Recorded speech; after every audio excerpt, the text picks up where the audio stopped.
जय श्री राधे कृष्णा। आप सभी का दिन शुभ और मंगलमय हो और कान्हा जी आप सभी की मनोकामनाएं पूर्ण करें। आज सुनिए कार्तिक मास महात्म्य का अध्याय 15। आज का अध्याय प्रारंभ करने से पहले आपको सुनाते हैं गणेश जी की कथा। तो प्रेम से बोलिए गणेश भगवान की जय। एक बार एक नगर में एक मालिन रहती थी। बीमारी के चलते उसके पति की मौत हो चुकी थी। उसके एक 4 साल का बेटा था। वह उसी के सहारे अपना जीवन बिताता था। उसकी सास बहुत ही कठोर हृदय वाली थी। हमेशा अपनी बहू को ताने मारती, कहती, कलंकिनी मेरे बेटे को खा गई। वह चाहे कितना भी काम करती, अपनी सासू माँ की सेवा करती, पर उसकी सास के मुख से कभी भी उसके लिए प्यार का एक शब्द भी नहीं निकलता। उसे दुखी देखकर उसकी सास को कभी भी दुख नहीं होता था।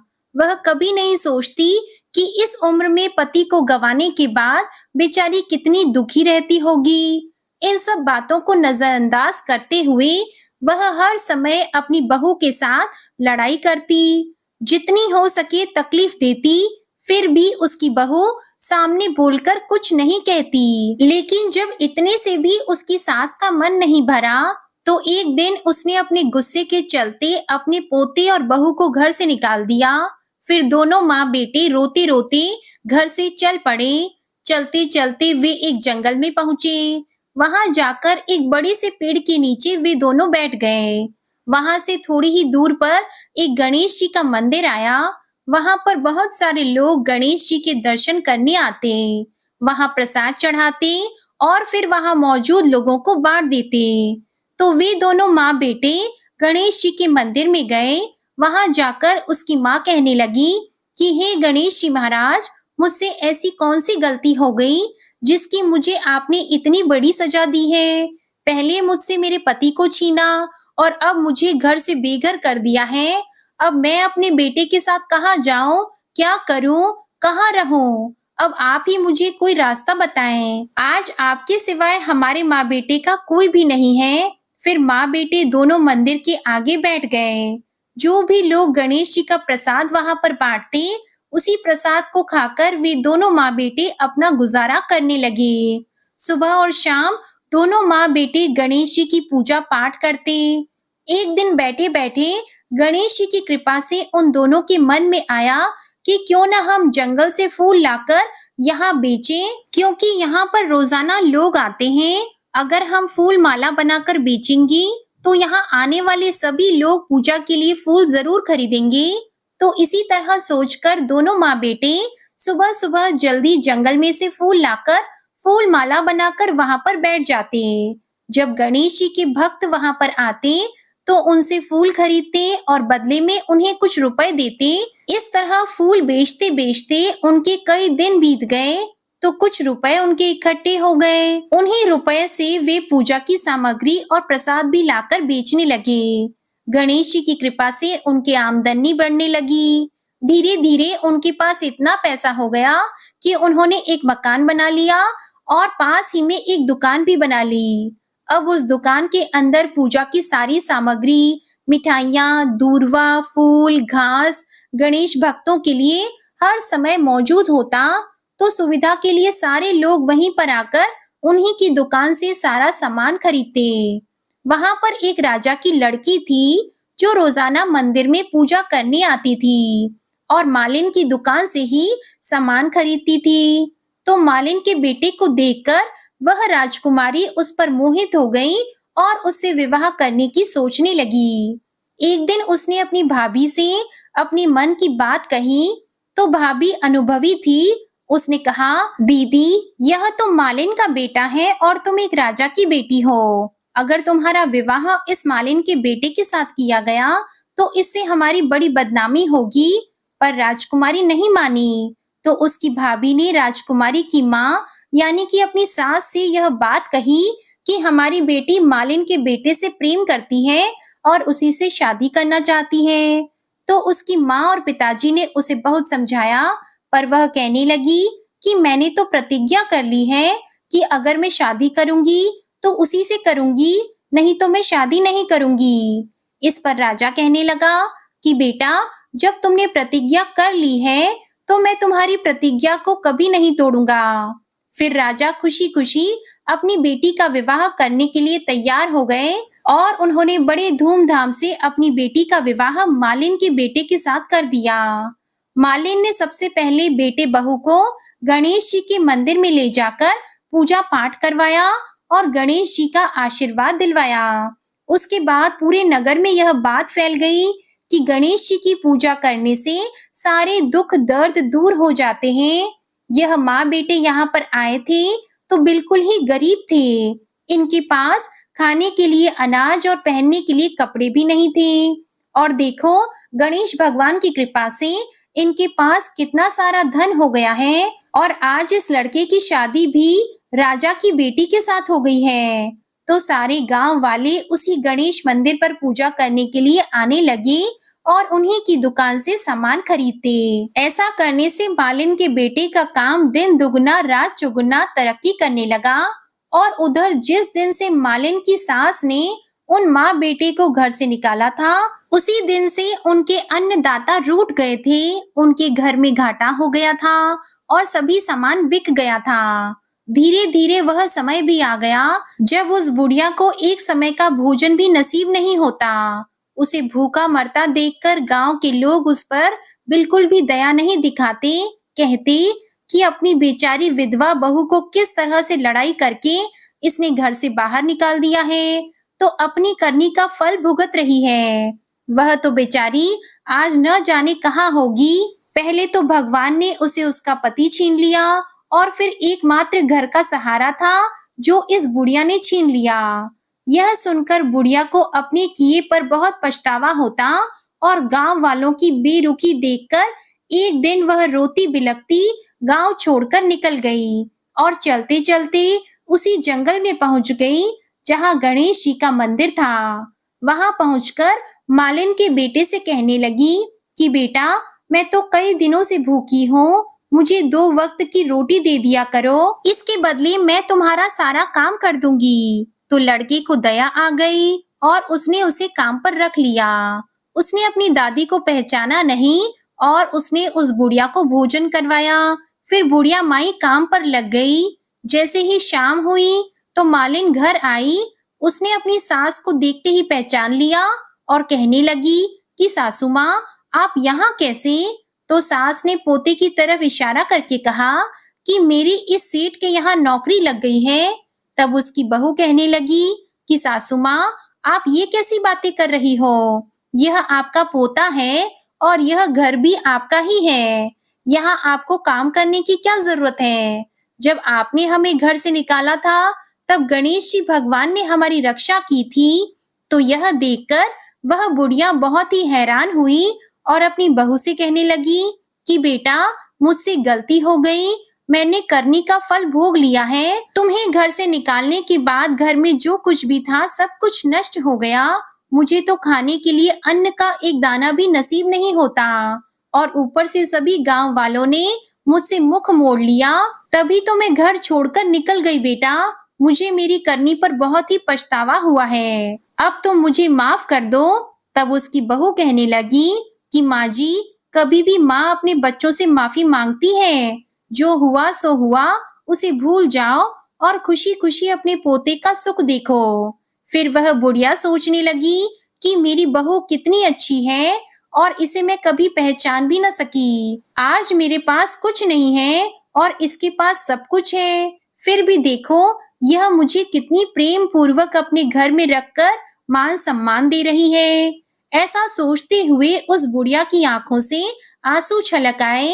हे गणेश जी महाराज, जैसा सुख आपने मालिन को दिया वैसा सुख सभी भक्तों को देना। जो भी इस कथा को पूरी श्रद्धा के साथ कहे, सुने और हुंकारा भरे, उन सभी की मनोकामनाएं पूरी करना। बोलिए गणेश जी भगवान की जय। राम आए लक्ष्मण आए, देश के पुजारी आए, नित नेम का नेम लाए, आओ राम बैठो राम, तपी रसोई जियो राम, माखन मिश्री खाओ राम, दूध बताशा पियो राम, सूत के पलका मोठो राम, शाल दुशाला पोठो राम, शाल दुशाला ओढ़ो राम, जब बोलूं जब राम ही राम, राम सवारे सबके काम, खाली घर भंडार भरेंगे, सबका बेड़ा पार करेंगे। श्री राम जय जय राम, श्री राम जय जय राम। सीता माता कहानी कहती थी और श्री राम सुनते थे।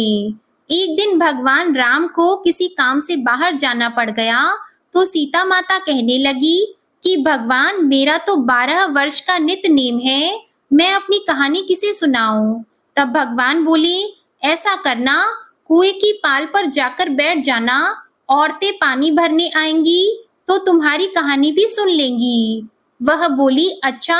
सीता माता कुएं पर जाकर बैठ गई। एक बहू आई, रेशम जड़ी की साड़ी पहनकर रखी थी, सोने का घड़ा ले रखा था। तो सीता माता कहने लगी कि बहन, मेरा 12 वर्ष का नित्य नेम सुन लो। तब बहू बोली, मैं तेरे 12 वर्ष का नित्य नेम सुनूंगी तो मुझे देर हो जाएगी, घर जाने पर सास लड़ेगी। उसने कहानी नहीं सुनी। घर आई तो रेशम जरी की साड़ी फट गई, सोने का घड़ा मिट्टी का हो गया। सास कहने लगी कि बहू, किसका दोष सर ले आई।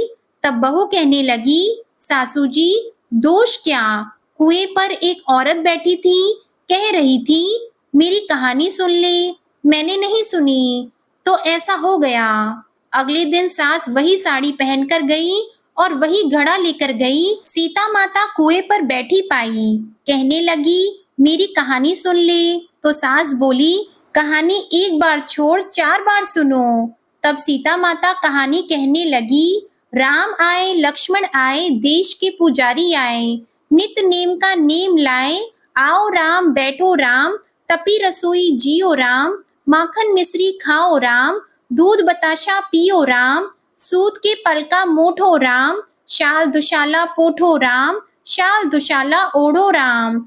जब बोलो जब राम ही राम, राम सवारे सबके काम, खाली घर भंडार भरेंगे, सबका बेड़ा पार करेंगे। श्री राम जय जय राम, श्री राम जय जय राम। सास बोली कि बहन, कहानी तो बहुत अच्छी लगी। कहानी सुनकर सास घर चली गई और उसकी साड़ी फिर से रेशम जरी की बन गई। मिट्टी का घड़ा फिर सोने के घड़े में बदल गया। बहू कहने लगी, सासू माँ, आपने ये सब कैसे किया। सास ने कहा कि बहू, तू दोष लगा के आई थी और अब मैं दोष उतार कर आ रही हूँ। बहू ने फिर पूछा कि वह कुएं वाली स्त्री कौन है। सास बोली, वे सीता माता थी, वे पुरानी से नया कर देती हैं, खाली घर में भंडार भर देती हैं, वह लक्ष्मी जी का वास घर में कर देती हैं, आदमी की जो इच्छा हो उसे पूरा कर देती हैं। बहू बोली कि ऐसी कहानी मुझे भी सुना दो। सास बोली कि ठीक है, तुम भी सुनो। और सास ने कहानी शुरू की। राम आए लक्ष्मण आए, देश के पुजारी आए, नित्य नेम का नेम लाए, आओ राम बैठो राम, तपी रसोई जियो राम, माखन मिश्री खाओ राम, दूध बताशा पियो राम, सूत के पलका मोठो राम, शाल दुशाला पोठो राम, शाल दुशाला ओढ़ो राम। जब बोलूं जब राम ही राम, राम सवारे सबके काम, खाली घर भंडार भरेंगे, सबका बेड़ा पार करेंगे। श्री राम जय जय राम, श्री राम जय जय राम। कहानी सुनकर बहू बोली कि कहानी तो बहुत अच्छी लगी है। सास ने कहा कि ठीक है, इस कहानी को रोज कहा करेंगे। अब सास बहू रोज सवेरे उठती, नहाती धोती और पूजा करने के बाद नित्य नेम की सीता माता की कहानी कहती। एक दिन उनके यहाँ एक पड़ोस की औरत आई और बोली कि बहन, जरा सी आंच देना तो। वह बोली कि आंच तो अभी हमने जलाई ही नहीं। पड़ोसन ने कहा कि तुम सुबह 4 बजे से उठकर क्या कर रही हो फिर। उन्होंने कहा कि सुबह उठकर हम पूजा करते हैं, फिर सीता माता की नित्य नेम की कहानी कहते हैं। पड़ोसन ने उनकी बात सुनकर फिर कहा कि सीता माता की कहानी कहने से तुम्हें क्या मिला। वे बोली कि इनकी कहानी कहने से घर में भंडार भर जाते हैं, सारे काम सिद्ध हो जाते हैं, मन की इच्छा भी पूरी हो जाती है। पड़ोसन कहती है कि बहन, ऐसी कहानी तो मुझे भी सुना दो फिर।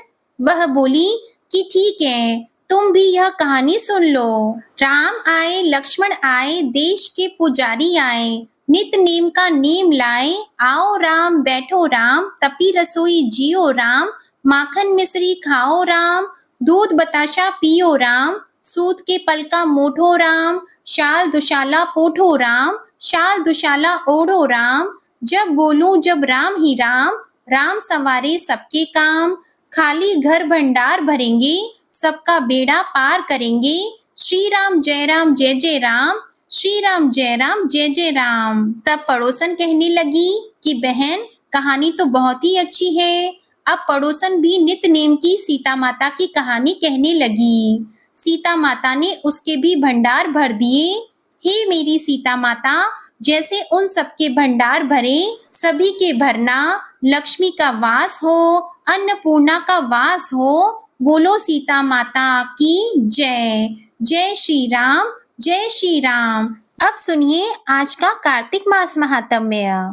इससे पहले की वीडियो में आपने सुना था कि किस प्रकार एक चूहिया ने दीपक में लगी हुई बाती को खाने के लिए, जिसमें घी लगा हुआ था, वह मंदिर में उस लालच से पहुंची। तो जैसे ही उसने उस दीपक की बाती को मुंह में उठाया, वह बाती तो उसके मुंह में नहीं आई, बल्कि वह बाती थोड़ा सा आगे बढ़ गई।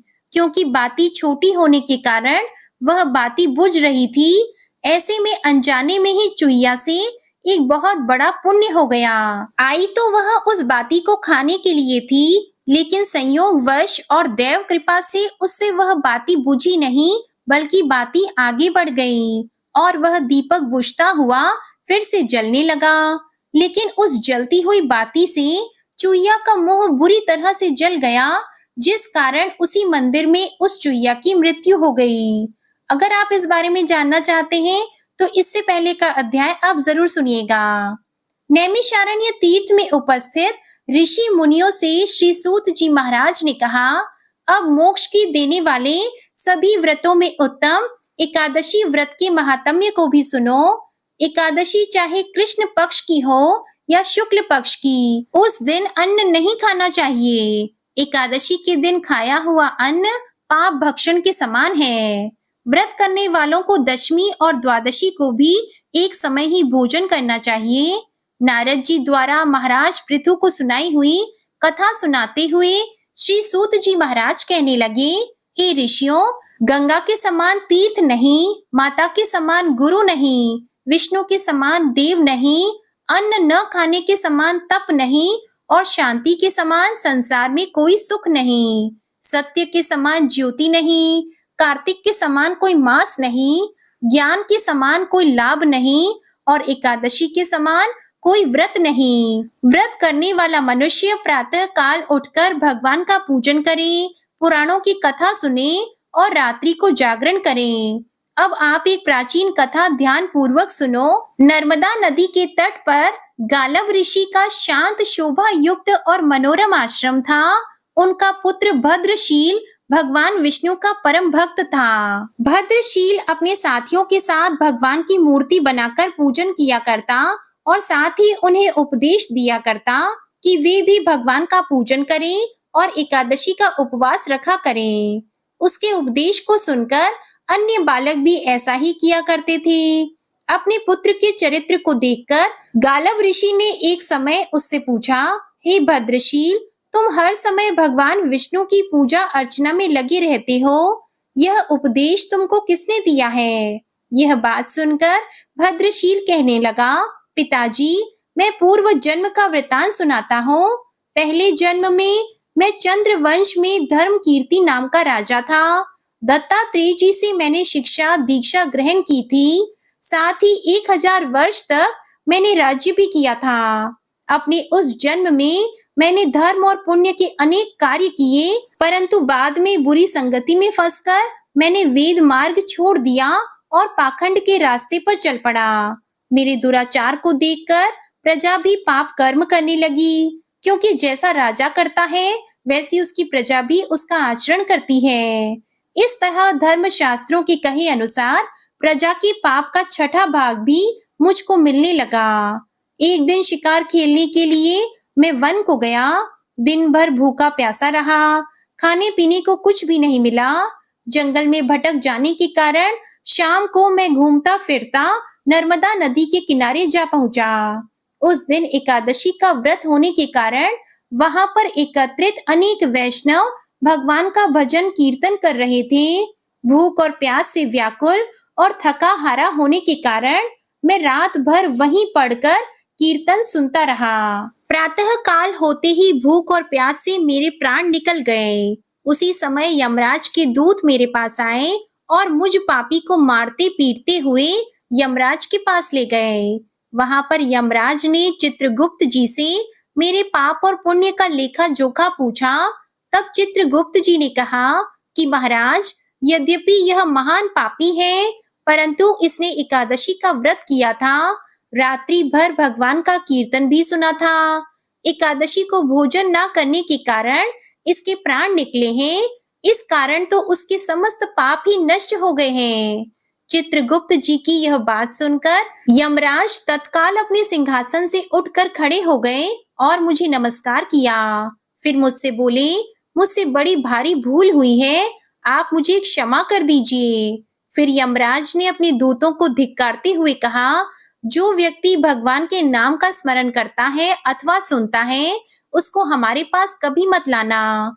जिसने अनजाने में भी एकादशी का व्रत किया हो, उसके समस्त पाप नष्ट हो जाते हैं और फिर उसे हमारे पास आने की आवश्यकता भी नहीं पड़ती। इसके बाद यमराज जी ने मेरा पूजन किया और फिर हजारों वर्ष इंद्रलोक और विष्णु लोक में रहने के बाद अब मैंने आपके यहाँ पर जन्म लिया है। एकादशी के व्रत की महिमा तो अपार है ही। जो इस कथा को सुनता अथवा सुनाता है, उसके भी समस्त पाप नष्ट हो जाते हैं। इसके बाद एक दिन महाराज पृथु ने देवर्षि नारद जी से पूछा, हे देवर्षि, समस्त गोपियों में राधा जी ही भगवान कृष्ण को इतनी प्रिय क्यों है और कार्तिक मास में भगवान कृष्ण के साथ उनकी ही पूजा क्यों होती है? तब देवर्षि नारद जी कहने लगे, नारायण नारायण, हे राजन, पहले मनवंतर में पांचाल देश में प्राचीन विहि नाम का एक राजा था। उसने विष्णु भगवान का एक अत्यंत सुंदर और विशाल मंदिर बनवाया। उसमें नित्य प्रतिदिन विधि विधान से भगवान का पूजन हुआ करता था। उसी नगर की एक अति सुंदर स्त्री प्रेम में विह्वल होकर भगवान के सामने मनमोहक नृत्य किया करती थी। उसकी हर समय एकमात्र यही इच्छा रहती कि वह किसी तरह भगवान के गले में बाहें डालकर नृत्य करे। एक दिन उसने अपना समस्त धन गरीबों में बांट दिया और भगवान के सामने नाचते हुए अपने प्राण भी त्याग दिए। स्वर्ग में वह स्त्री चंद्रकीर्ति नामक अत्यंत सुंदर देवांगना बन गई। एक दिन वह दर्पण में अपना अद्भुत रूप लावण्य देखकर मन ही मन कहने लगी कि भगवान के अलावा अन्य कोई भी मेरा पति नहीं हो सकता। ऐसा विचार करके वह भगवान की छवि को मन में धारण कर फिर से नृत्य करने लगी। कुछ समय के बाद दैत्यों के आतंक से दुखी होकर समस्त देवता श्री ब्रह्मा जी की शरण में गए। तब श्री ब्रह्मा जी ने भगवान विष्णु के कृष्ण अवतार लेने का संपूर्ण वृतांत देवताओं को सुनाया। साथ ही उनको आज्ञा भी दी कि देवता ग्वाल बाल और देवांगना गोपियों के रूप में जन्म लेकर भगवान की पूजा और सेवा करें। देवांगना चंद्रकीर्ति ब्रह्मा जी से प्रार्थना करती हुई कहने लगी, हे पितामह, भगवान स्वयं मेरे साथ नाचे। मेरा पूर्व जन्म का यह मनोरथ पूर्ण करने की अब कृपा कीजिए। तब ब्रह्मा जी ने चंद्रकीर्ति को वरदान देते हुए कहा कि तुम नंदग्राम में वृषभानु गोप के यहाँ राधा नाम से जन्म लेकर समस्त ब्रज गोपिका से अधिक भगवान को प्रिय होंगी। उस समय भगवान तुम्हें प्राणों से भी अधिक प्रिय समझेंगे और रास उत्सव में तुम उनके साथ नृत्य करोगी। इस प्रकार तुम्हारा मनोरथ पूर्ण हो जाएगा। श्री ब्रह्मा जी के वरदान को पूर्ण करने के लिए श्री कृष्ण अवतार में भगवान ने राधा जी के साथ रास रचाया और उनके साथ नृत्य किया और उन्हें अपने प्राणों से भी अधिक प्रिय माना। हरे कृष्णा। आज का अध्याय समाप्त हुआ। इसके आगे का वृतांत आप सभी अगले अध्याय में सुनिएगा। अब सुनिए श्री तुलसी चालीसा। जय जय तुलसी भगवती सत्यवती सुखदानी, नमो नमो हरि प्रेयसी श्री वृंदा गुण खानी। श्री हरि शीश बिरजनी देहो अमर वर अम्ब। जनहित है वृंदावनी अब न करहु विलंब। धन्य धन्य श्री तुलसी माता महिमा अगम सदा श्रुति गाता। हरि के प्राण हो से तुम प्यारी हरि ही हेतु कीन हो तप भारी। जब प्रसन्न है दर्शन दीन हो तब कर जोरी विनय उस कीन हो। हे भगवंत कंत मम हो दीन जानी जनि छाड़हु छोहु। सुन लक्ष्मी तुलसी की बानी दीन हो शाप कद पर आनी। उस अयोग्य वर मांगन हारी हो विटप तुम जड़ तनुधारी। सुनी तुलसी ही शप्यो तेहि ठामा करहु वास तुहु नीचन धामा। दियो वचन हरि तब तत्काला सुनहु सुमुखी जनि हो बिहाला। समय पाई वो रोपति तोरा पूजी हो आस वचन सत मोरा। तब गोकुल मह गोप सुदामा तासु भई तुलसी तू बामा। कृष्ण रास लीला की माही राधे शक्यो प्रेम लखी नाही। दियो शाप तुलसी तत्काला नर लोकी तुम जन्महु बाला। या गोप वह दानव राजा शंख चूड़ नामक शेर ताजा। तुलसी भई तासु की नारी परम सती गुण रूप अगारी। अस द्वे कल्प बीत जब गयऊ कल्प त्रेत जन्म तब भयहु। वृंदा नाम भयो तुलसी को असुर जलंधर नाम पति को। करि अति द्वंद अतुल बल धामा लीन्हा शंकर से संग्रामा। अब निज सैन्य सहित शिव हारे मरहि न तब हर हरि ही पुकारे। पतिव्रता वृंदा थी नारी को न सके पति ही संहारी। तब जलंधर ही भेष बनाई वृंदा ठिग हरि पहुँचियो जाई। शिव हित लहि करी कपट प्रसंगा कियो सतीत्व धर्म तो ही भंगा। भयो जलंधर कर सहारा सुनी और शोक उपारा। तिहि क्षण दियो कपट हरि तारी लखी वृंदा दुख गिरा उचारी। जलंधर जस हत्यो अभीता सोई रावण तस हरि सीता। अस प्रस्तर सम हृदय तुम्हारा धर्म खंडी मम पति सहारा। यही कारण लही शाप हमारा होवे तनु पाषाण तुम्हारा। सुनि हरि तुरत ही वचन उचारे दियो शाप बिना विचारे। लखियो न निज कर तूति पति को छलन चाहियो जब पार्वती को। जड़मति तु अस हो जड़ रूपा जगमह तुलसी विटप अनूपा। धग्व रूप हम शालिग्रामा नदी गंड की बीच ललामा।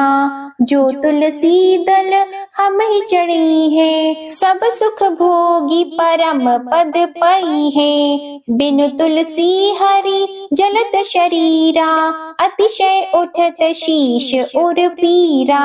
जो तुलसी दल हरि शिर धारत सो सहस्त्र घट अमृत डारत। तुलसी हरि मन रंजनिहारी, रोग दोष दुख भंजनिहारी। प्रेम सहित हरि भजन निरंतर, तुलसी राधा में नाही अंतर।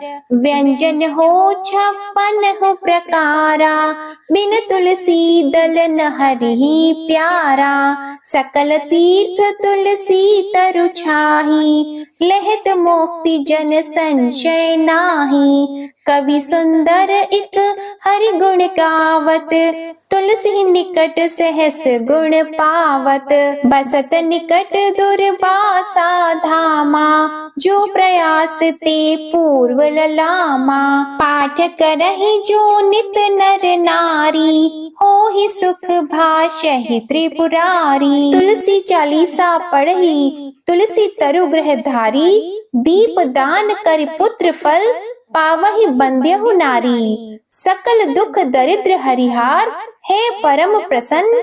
आशी धन जन लड़हि ग्रह, बसहि पूर्ण अत्र। लाहि अभिमत फल जगत, मह लाहि पूर्ण सब काम।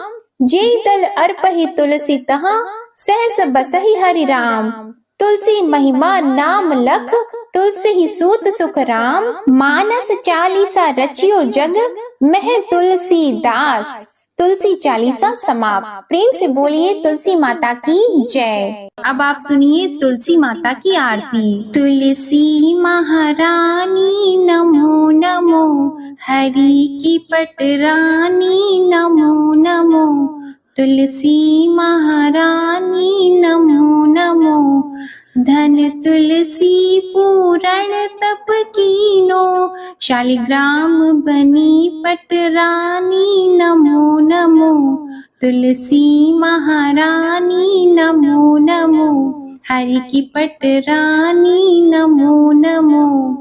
जाके पत्र मंजरी कोमल, श्रीपति कमल चरण लपटानी नमो नमो। तुलसी महारानी नमो नमो, हरि की पटरानी नमो नमो। कौन से महीने बोई रानी तुलसा, कौन से महीने हुई हरियाली नमो नमो। कौन से महीने हुई तेरी पूजा, कौन से महीने हुई पटरानी नमो नमो। तुलसी महारानी नमो नमो, हरि की पटरानी नमो नमो। आषाढ़ मास में बोई रानी तुलसा, सावन मास में हुई हरियाली नमो नमो। तुलसी महारानी नमो नमो। कार्तिक मास में हुई तेरी पूजा, मंगसिर मास में हुई पटरानी नमो नमो। तुलसी महारानी नमो नमो। धूप दीप नैवेद्य आरती, पुष्पन की वर्षा बरसानी नमो नमो। तुलसी महारानी नमो नमो। 56 भोग 36 व्यंजन, बिन तुलसा हरि एक न मानी नमो नमो। तुलसी महारानी नमो नमो। जो तुलसी को सवेरे गाए, श्री कृष्ण के दर्शन पाए नमो नमो। तुलसी महारानी नमो नमो। जो तुलसी को दोपहर में गाए, खीर खांड का भोग लगाए नमो नमो। तुलसी महारानी नमो नमो। जो तुलसी को सांझ को गाए, श्री कृष्ण की आरती उतारे नमो नमो। तुलसी महारानी नमो नमो। जो तुलसी को रात को गाए, श्री कृष्ण के चरण दबाए नमो नमो। तुलसी महारानी नमो नमो। सभी सखी मैया तिरो यश गावे, भक्ति दान दीजिए महारानी, नमो नमो। तुलसी महारानी नमो नमो, तुलसी महारानी नमो नमो, हरि की पटरानी नमो नमो। प्रेम से बोलिए श्री तुलसी माता की जय। भगवान श्री विष्णु जी की जय। शालिग्राम भगवान जी की जय। आप सभी को आज की कथा और वीडियो में आनंद आया हो तो वीडियो को लाइक जरूर कीजिएगा। कमेंट में भगवान विष्णु जी, माता तुलसी जी और भगवान शालिग्राम जी की जय जरूर लिखिएगा और चैनल को भी सब्सक्राइब करिएगा। इसी के साथ आज आप हमारे चैनल पर नरक चतुर्दशी की कथा और दिवाली की पूजा विधि भी जरूर देखिएगा। जय श्री राधे कृष्णा।